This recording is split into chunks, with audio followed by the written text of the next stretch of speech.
যোৰহাটৰ ঐতিহ্যমণ্ডিত পকামুৰা অঞ্চলৰ শৈক্ষিক উত্তৰণৰ উদ্দেশ্যে অঞ্চলৰে স্বনামধন্য ব্যক্তিসকলৰ প্ৰচেষ্টাত 1972 চনতে স্থাপন হোৱা পকামুৰা উচ্চতৰ মাধ্যমিক বিদ্যালয়ৰ সোণালী জয়ন্তী বৰ্ষৰ সামৰণি অনুষ্ঠান দিনজোৰাকৈ বিদ্যালয় প্ৰাংগণতে অনুষ্ঠিত হয়।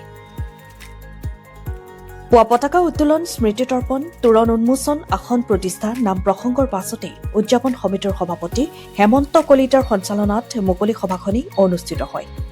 কেইবাজনো বিশিষ্ট ব্যক্তিয়ে অংশগ্ৰহণ কৰা এই মুকলি সভাতে বিদ্যালয়খনৰ স্মৃতিগ্ৰন্থ স্বৰ্ণাব উন্মোচন কৰে ডক্টৰ ৰাতুল চন্দ্ৰ বৰাই। বিদ্যালয়খনৰ শিক্ষক শিক্ষয়িত্ৰী তথা ছাত্ৰ ছাত্ৰীসকলৰ দ্বাৰা এটাই সমবেত সংগীতেৰে আৰম্ভ হোৱা মুকলি সভাৰ পাছতে শিক্ষাৰ্থীসকলৰ দ্বাৰা দশাৱতাৰ নৃত্য, গোপী নৃত্য প্ৰদৰ্শন কৰা হয়। এইফালে এই অনুষ্ঠানৰ লগত সংগতি ৰাখি বিদ্যালয়খনৰ ছাত্ৰ ছাত্ৰীসকলৰ দ্বাৰা ৰাম পৰাজয়, সীতাৰ পাতাল গমন নাটকৰ ভাওনাৰ প্ৰদৰ্শন কৰা হ'ব বুলি বিদ্যালয় কৰ্তৃপক্ষই জানিবলৈ দিয়ে।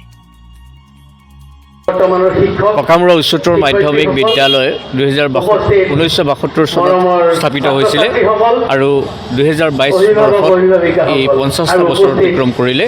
সেই সুযোগতে আমি সোণালী জয়ন্তীৰ সেই বৰ্ষতে উদযাপন কৰিছিলোঁ।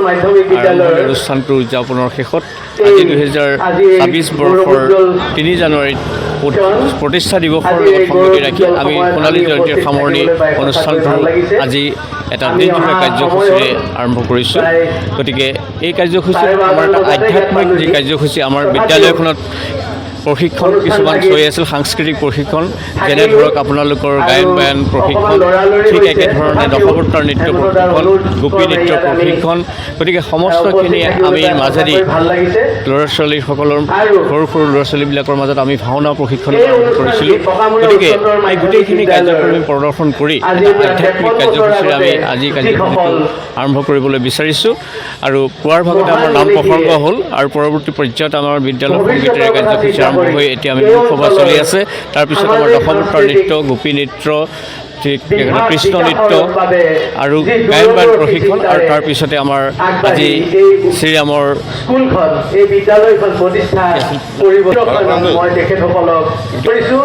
ৰাম পৰাজয় সীতাৰ পাতাল কৰা হ'ব।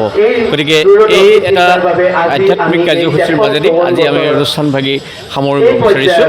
গতিকে এই শুভ মুহূৰ্তত আপোনালোকৰ সহায় সহযোগ আৰু আপোনালোক যি আমাৰ ইলেক্ট্ৰনিক মিডিয়া গোষ্ঠী আহি আপোনালোকৰ সহায় সহযোগিতাতে আগবঢ়াইছে, তাৰ কাৰণে আপোনালোক সদৌতিলৈ আমি ধন্যবাদ আৰু কৃতজ্ঞতা জ্ঞাপন কৰি আমাৰ এই অনুষ্ঠানটো সাফল্যমণ্ডিত কৰাত কামনা কৰিছোঁ। ধন্যবাদ।